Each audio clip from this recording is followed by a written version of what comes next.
Nah, guys, kembali lagi di channel Aprisitorus, di mana channel ini akan memberikan diri kamu suatu informasi baik dari pekerjaan, asmara, keuangan, ataupun kehidupan diri kamu secara general. Sebelum saya memberikan suatu informasi dari berbagai aspek yang barusan saya katakan tadi, saya juga mengingatkan kepada teman-teman, informasi yang saya berikan terhadap diri kamu bukan suatu acuan untuk kamu ambil dan untuk kamu terima. Saya hanya bisa memberikan diri kamu suatu informasi berdasarkan kartu yang saya pegang ini. Diri kamu hanya bisa berencana terhadap kehidupan kamu, akan tetapi di balik dari informasi dan perencanaan tersebut, lagi-lagi yang menentukan adalah Sang Pencipta.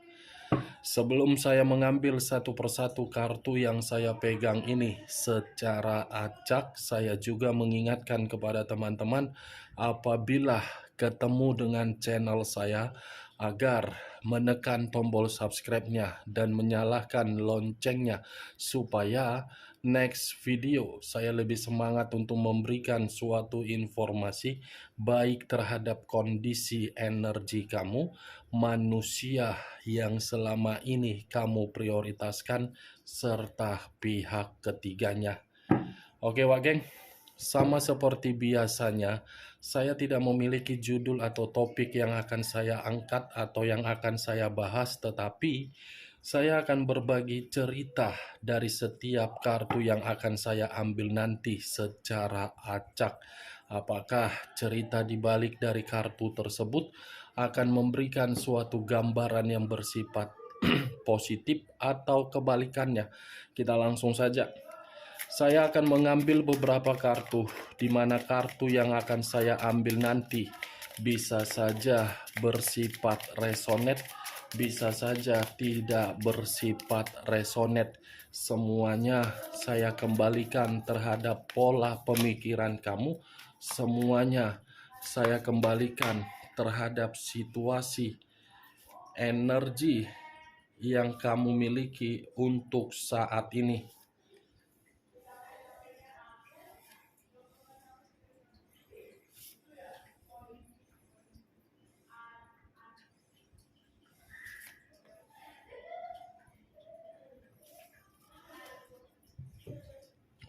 Nah, guys, di depan saya ini sudah ada beberapa kartu yang sudah saya ambil secara acak satu persatu dari tumpukan kartu yang saya pegang tadi. Apakah informasi atau cerita di balik dari kartu yang ada di depan saya ini akan memberikan suatu gambaran yang bersifat positif atau kebalikannya? Kita langsung terhadap kartu pertama. Muncul kartu ini. Sekali lagi saya mengatakan, muncul kartu yang saya pegang ini. Di mana kemunculan kartu yang saya pegang ini seperti memberikan suatu isyarat atau berbicara terhadap kondisi satu energi, yang dimana kondisi energi tersebut untuk saat ini saya melihat dan saya merasakan sepertinya ada satu bentuk pergerakan, tetapi bentuk pergerakan ini saya kategorikan berasal dari situasi batin. Situasi batin yang seakan-akan hampir setiap hari hanya bisa merasakan yang namanya suatu frustasi. Bukan hanya kondisi batin yang hampir setiap hari merasakan yang namanya frustasi, kondisi pemikiran pun seperti dipaksa untuk mengikuti suatu keadaan, padahal keadaan itu benar-benar sangat tertekan dan terbebani. Kalau saya mencoba untuk mengarahkan kartu yang saya pegang ini terhadap posisi energi yang dimiliki oleh pihak lain, serta orang lain atau mengesampingkan satu energi yang saya katakan barusan, mungkin kartu ini secara tidak langsung menjelaskan pihak lain hanya untuk memberikan berbagai gesekan. Gesekan yang saya katakan ini bukan gesekan kebahagiaan, tetapi gesekan konflik. Bukan hanya konflik yang ditimbulkan. Secara materi sangat sulit untuk memberikan kebutuhan, tetapi terhadap orang lain sangat gampang untuk memberikan materi. Apa yang barusan saya katakan bisa saja mengarah terhadap posisi energi kamu, dan apa yang barusan saya katakan bisa saja mengarah terhadap manusia tersebut. Akan tetapi, sebelum saya memberikan suatu informasi terhadap kemunculan kartu yang saya pegang ini, terlebih dahulu saya akan mengarah terhadap diri kamu sebelum saya mengarah terhadap manusia tersebut.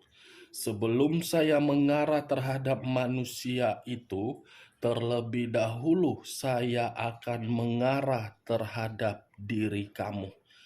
Di mana ketika diri saya mengarah terhadap posisi energi kamu, baik secara pemikiran, perasaan, ataupun kondisi batin kamu, dari ketiga aspek yang barusan saya katakan tadi, apabila saya mencoba untuk flashback kembali bagaimana perjalanan komitmen kamu di dalam hubungan pernikahan, saya rasa hubungan pernikahan kamu seperti membuat diri kamu untuk melakukan berbagai tindakan, tetapi tindakan tersebut hanya dalam unsur keterpaksaan.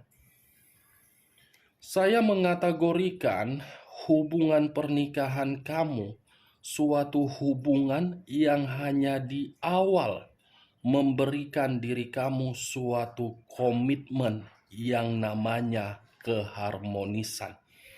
Tetapi ketika diri kamu mengetahui siapa yang sebenarnya orang yang kamu prioritaskan secara karakter, secara tidak langsung kamu menyembunyikan situasi kesedihan kamu dan mengikuti serta mengiyakan dari apa yang disampaikan dari orang yang kamu prioritaskan demi memperlihatkan bahwasannya pernikahan kamu tersebut bersifat bahagia. Kalau saya berbicara dari hubungan LDR, tidak berbeda jauh dari hubungan pernikahan di masa lalu. Kamu berusaha agar hubungan LDR kamu itu memiliki suatu ikatan untuk mendapatkan suatu kejelasan.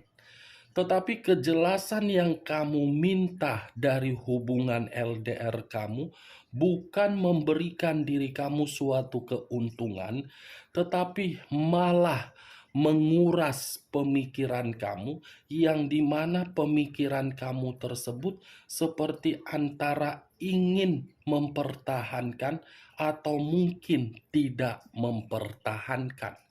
Karena secara logika hubungan LDR yang dilakukan secara komunikasi belum tentu menjamin komunikasi tersebut bisa memberikan diri kamu suatu ketenangan. Kalaupun diri kamu merasa ada ketenangan di dalam hubungan LDR kamu, itu mungkin karena diri kamu sudah memberikan apa yang diminta oleh orang yang kamu prioritaskan. Sebelum kamu memberikan apa yang diminta oleh orang yang kamu prioritaskan, saya rasa situasi kamu tidak pernah untuk tenang. Begitu juga terhadap status single parent.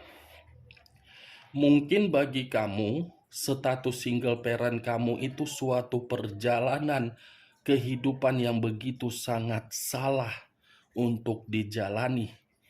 Memang saya mengakui itu adalah perjalanan kehidupan yang salah, tetapi bukan berarti status single parent kamu itu membuktikan diri kamu untuk frustasi, membuktikan diri kamu itu untuk memberikan suatu gerakan di dalam energi kamu agar pemikiran, perasaan, atau kondisi batin kamu tidak sinkron. Jalankan saja kalau memang status itu sudah kamu terima. Setidaknya status tersebut sudah mendewasakan diri kamu secara langsung melalui pemikiran.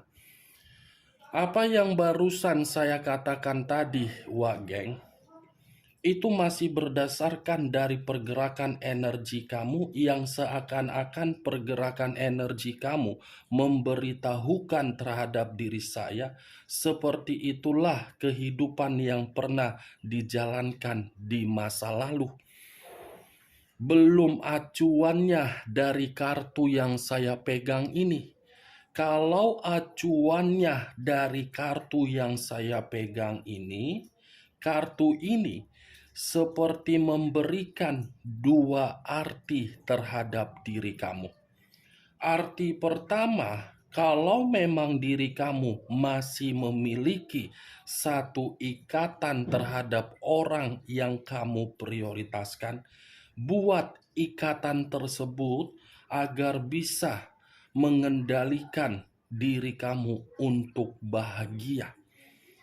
Jangan buat ikatan tersebut membiarkan manusia itu bisa memberikan diri kamu berbagai tindakan di luar dari kemampuan kamu.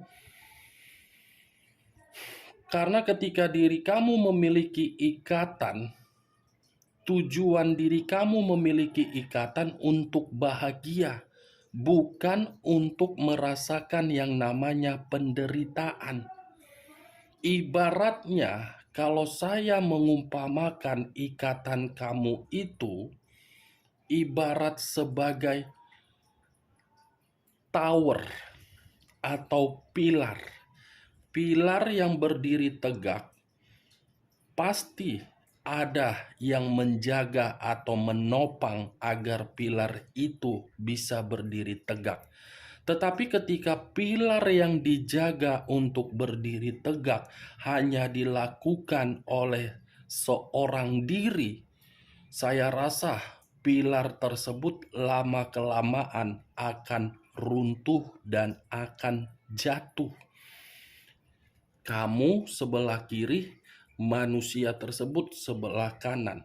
Kalau kamu terus-menerus memegang pilar itu dalam posisi yang kiri, sementara posisi yang kanan terus-menerus menendang pilar tersebut agar bisa jatuh, pasti lama-kelamaan diri kamu akan merasa tersakiti.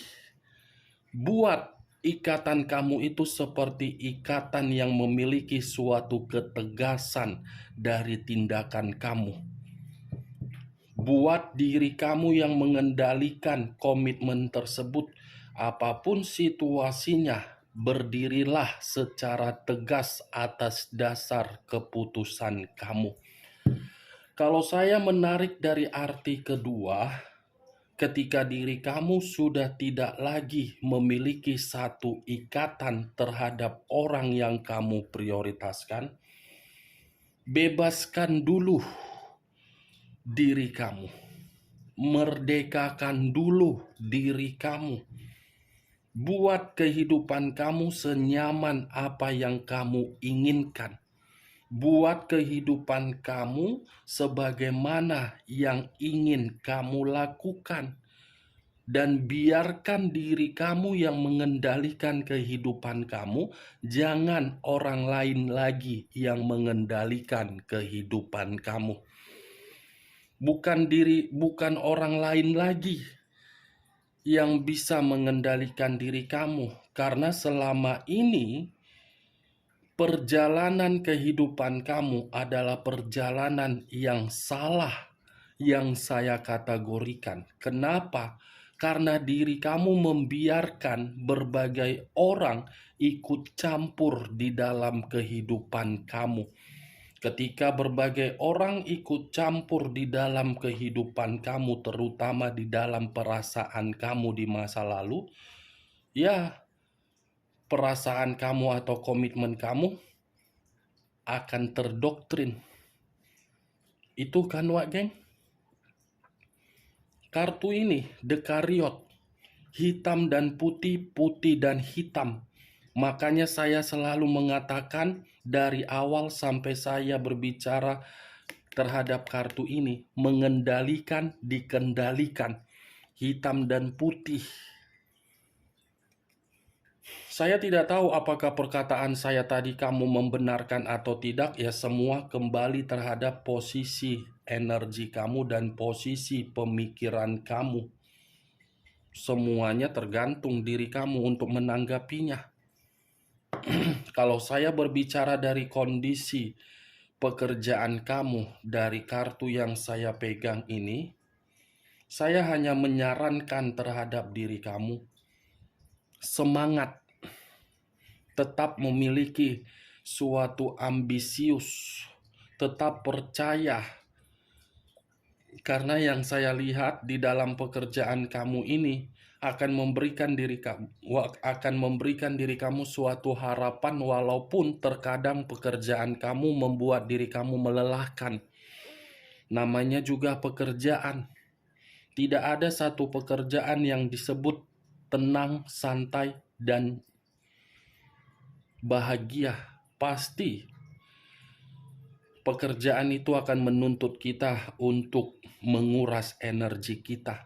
Namanya juga kita digaji.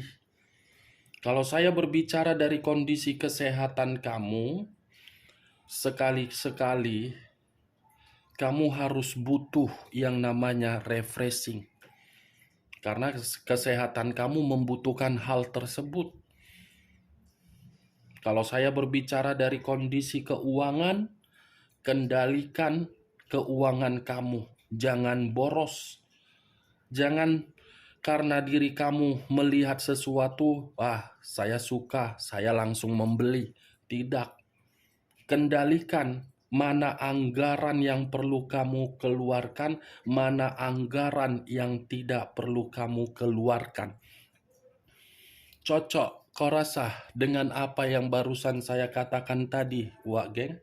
Ya, kalau menurut diri kamu cocok, silakan angkat. Tetapi kalau menurut diri kamu tidak cocok, ya tidak usah kamu angkat. Anggap saja perkataan saya tadi sebagai gibahan yang tidak berfaedah atau gibahan yang tidak berkualitas. Kalau saya mencoba untuk mengarahkan kartu yang saya pegang ini terhadap manusia tersebut, ya saya cukup mengatakan antara diri kamu dengan manusia itu tidak pernah satu pemahaman, tidak pernah satu komunikasi yang baik, tidak pernah berbicara agar perkataan yang keluar dari mulutnya bersifat enak didengar. Bukan hanya itu saja, siapa tahu manusia itu pelit. Itu dia, Wak Geng. Tetapi yang ingin saya bahas dengan kemunculan kartu yang saya pegang ini, pergerakan dari energi manusia itu. Kenapa saya ingin membahas mengenai pergerakan energi manusia itu daripada pergerakan energi kamu? Karena di balik dari kartu Dekariot ini seakan-akan seperti menjelaskan dia yang pergi dari kehidupan kamu, tetapi kepergian itu berdampakkan apa di dalam diri dia sendiri. Kita lihat kartu berikutnya. Muncul kartu The Lovers. Sekali lagi saya mengatakan muncul kartu The Lovers, di mana kemunculan kartu The Lovers ini mengarah terhadap unsur udara berlambangkan 3 zodiak: Aquarius, Gemini, dan Libra. Kalau saya mencoba untuk mengesampingkan ketiga zodiak yang saya katakan tadi, geng, The Lovers ini lebih mendominasi terhadap hubungan perselingkuhan dia.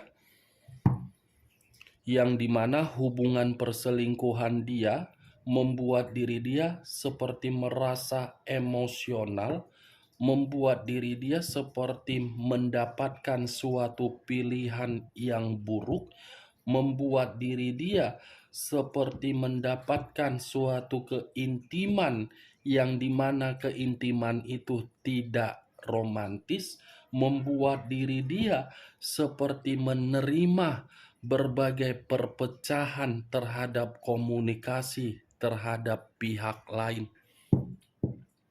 Berarti manusia itu mengubah status komitmen yang pernah dia jalankan terhadap diri kamu demi pihak ketiga. Ternyata kehadiran pihak ketiga justru membuat kehidupan dia tidak seindah yang dia bayangkan. Kalau saya melemparkan kartu ini terhadap posisi energi kamu, mungkin perubahan yang pernah dia lakukan secara tiba-tiba terhadap diri kamu, kamu tidak bisa menyalahkan manusia tersebut. Bisa saja perubahan itu atas dasar paksaan dari seseorang yang mendoktrin pemikiran dia agar diri dia menganggap diri kamu ini negatif. Walaupun memang saya tidak memungkiri manusia itu adalah manusia secara karakter yang tidak pernah merasa puas.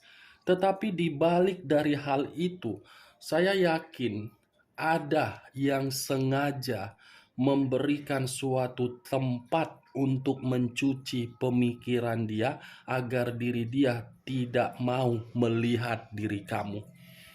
Saya berbicara seperti ini bukan dalam arti untuk menyudutkan seorang pihak ketiga dan tidak membenarkan manusia tersebut. Bisa saja pihak ketiga yang saya kategorikan ini di luar dari perselingkuhan dia, atau bisa saja dari saudara dia, dari sahabat dia, atau dari kolega dia. Muncul kartu Queen of Swords. Queen of Swords, raja atau ratu yang memegang satu pedang. Kalau saya mencoba untuk menarik pedang yang barusan saya katakan, pedang ini seperti menggambarkan terhadap dua arti. Arti pertama, manusia itu memprioritaskan seseorang yang begitu jahat terhadap diri dia, di mana ketika dia memprioritaskan seseorang yang begitu jahat terhadap diri dia, membuat kehidupan dia berantakan. Tetapi dari arti kedua, yang dimana ketika manusia itu mendapatkan seseorang yang begitu sangat jahat, justru dia merasa kemerdekaan kamu itu membuat diri dia merasa cemburu, membuat diri dia seperti marah, membuat diri dia seperti kecewa. Kenapa diri kamu tidak peduli terhadap diri saya ketika kehidupan saya seperti ini? What the fuck?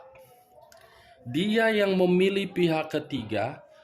Ketika pihak ketiga membuat kehidupan dia di luar dari apa yang dia bayangkan, justru diri dia seperti menyalahkan diri kamu. Mantap. Muncul kartu Eight of Swords. terdiri dari 8 pedang. Kalau saya mencoba untuk menarik satu pedang dari ke-8 pedang yang saya katakan tadi, satu pedang yang saya katakan tadi yang saya tarik ini, saya rasa posisi kehidupan dia untuk saat ini seperti posisi kehidupan yang hanya dijadikan sebagai korban untuk memberikan berbagai sesuatu hal di luar dari kemampuan dari orang yang dia prioritaskan. Bukan hanya sebagai korban, tetapi manusia ini seperti terikat secara batin agar diri dia tidak bisa bebas, agar manusia itu terpojokkan, agar manusia itu di bawah tekanan, agar manusia itu menerima berbagai kesulitan. Inilah resikonya. Makanya saya selalu mengatakan terhadap diri kamu, orang yang kamu prioritaskan pergi dari kehidupan kamu dengan alasan yang tidak masuk akal, biarkan saja dia yang pergi. Toh juga kepergian dia akan dia rasakan dan akan membuat diri kamu merasa tenang. Biarkan dia pergi, itu kan keputusan dia, bukan keputusan kamu. Itu kan hak dia, bukan hak kamu untuk melarang. Muncul kartu The Tower. The Tower, unsur udara berlambangkan 3 zodiak, Capricorn, Taurus, dan Virgo. Saya rasa kemunculan kartu The Tower ini ada kaitannya terhadap kemunculan kartu The Lovers. Kenapa? Karena manusia itu memprioritaskan seseorang yang dimana seseorang ini sebagai bentuk kehancuran dia, sebagai bentuk untuk dia dapatkan dari berbagai bencana. Sudah mendapatkan resiko ini manusia tersebut dari orang ketiga dia. Resiko kehancuran, resiko kemiskinan, resiko kebangkrutan, resiko pekerjaan yang berantakan, resiko hubungan komunikasi terhadap berbagai orang yang dimana berbagai orang menganggap manusia ini adalah manusia yang benar-benar sangat-sangat jahat. The Tower, wage, unsur tanah. The Lovers, unsur udara. Aquarius, Gemini, dan Libra.